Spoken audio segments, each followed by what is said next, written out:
Chronicles of the Grim Reaper. One Man, by Griz Calderon.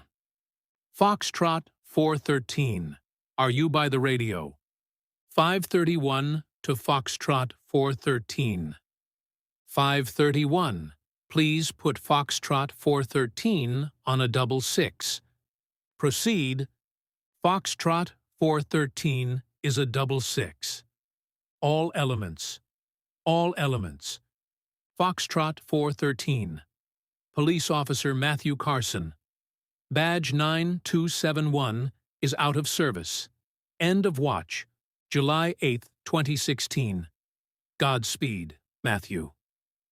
The words hung in the summer air, heavy but steady, carried across the rows of uniforms and black bands. On every radio, a respectful silence followed. Then, from all around, voices answered, strong, unshaken. We got it from here, Matthew.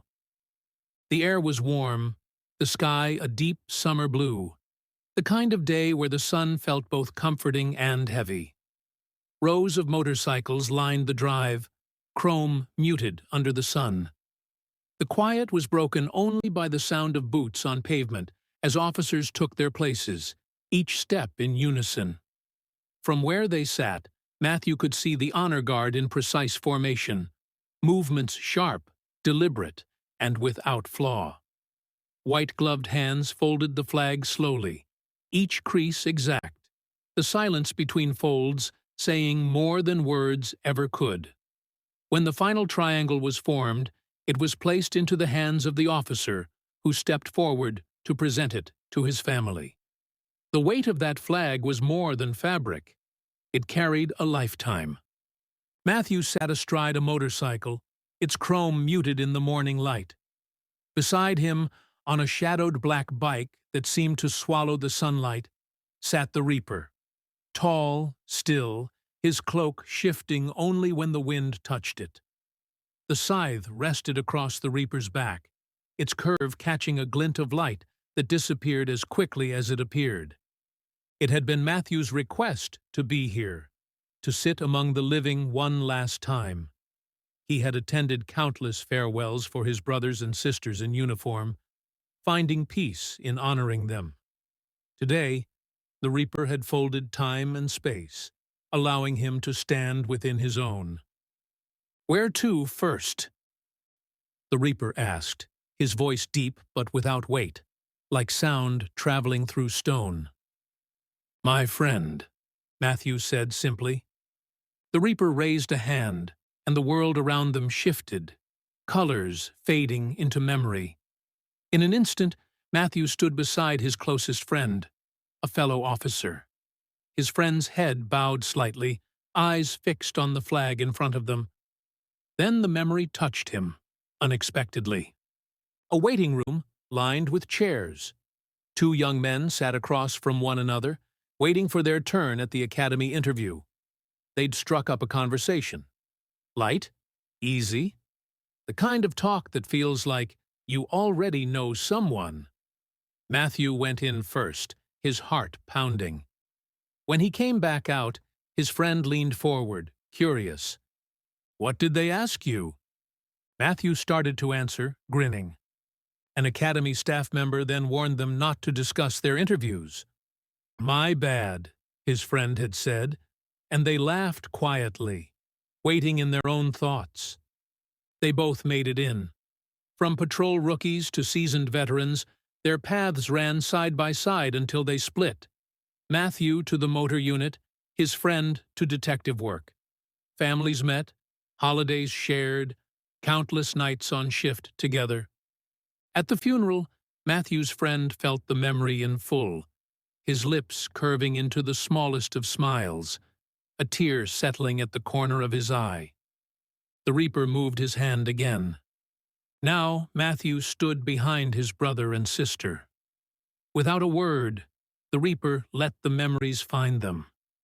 It was the first day of school for Matthew. In the back seat, wedged between his older brother and sister, he felt their quiet confidence surrounding him. They told him it would be fine, that they'd be there if he needed them. They walked him to his classroom, checked on him at lunch, made sure the day was safe and kind. Then the memory shifted, years later. The same back seat, the same 3 siblings, but now the ride was to the airport. He was leaving Detroit for the academy.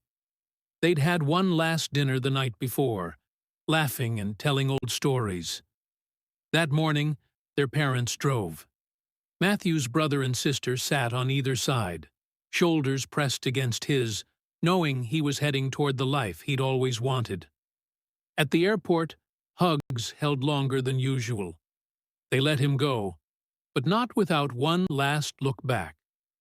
At the funeral, the memory brought a shared warmth between them, and even in grief, they felt the same truth. They would see him again. The Reaper's hand shifted. Matthew stood beside his mother now. Her hands were clasped, fingers interlocked in front of her. He reached forward, placing his own over hers. She saw him as he had been the very first day. Newborn, eyes wide, her voice promising, "I will always take care of you. You are my greatest pride." She remembered the weight of him in her arms, the way she had whispered his name over and over. Matthew felt it too, the warmth of her arms, the sound of her heartbeat. The joy on her face had been unmatched by any other moment in his life. At the funeral, her tears fell freely, but they were not without peace. Another shift, and Matthew was with his father. He placed an arm across his father's shoulder, and together they saw themselves years ago, on a quiet back road where his father taught him to drive a car. Patient corrections, steady hands, encouragement at every turn. Later, the same road, but now on a motorcycle. His father's voice telling him, "Learn this, son. You never know when it might matter."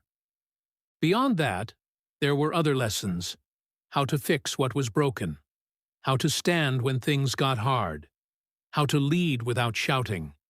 His father had given him more than skills. He had given him a way to live. One by one, the Reaper allowed Matthew to visit everyone there, friends, family, colleagues, sharing memories that brought tears and smiles, leaving love behind in every heart. The Reaper finally looked toward him. "It's time." Matthew nodded. He turned once more toward the sea of people who had gathered, the flags, the uniforms, the stillness of respect. One man, one body, one nation. And with the Reaper's quiet gesture, they rode away. The end.